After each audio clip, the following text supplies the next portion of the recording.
Jean-Éric Rakoutoarsou, tout sur l'article 54 de la Constitution.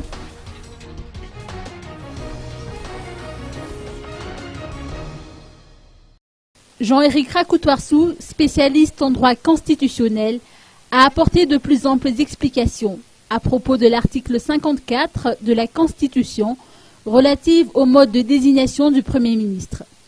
Pour lui, la nomination du PM est une affaire institutionnelle. Par conséquent, les noms proposés doivent impérativement sortir de la majorité au sein de l'Assemblée nationale. L'article 54 de la Constitution évoque le fait que c'est la majorité, le parti majoritaire, le groupement de partis majoritaires qui propose le nom du Premier ministre. Donc c'est la notion de majorité qui crée une politique, je pense, complètement inutile. Parce que lorsqu'on parle de majorité, en fait, il s'agit de majorité absolue, parce que il ne faut pas oublier que le régime politique instauré par cette Constitution est un régime semi-présidentiel, donc dans la grande catégorie des régimes parlementaires. Et dans ce type de régime, le Premier ministre et le gouvernement ont besoin d'une majorité, d'être soutenus par la majorité absolue de l'Assemblée pour avoir la stabilité.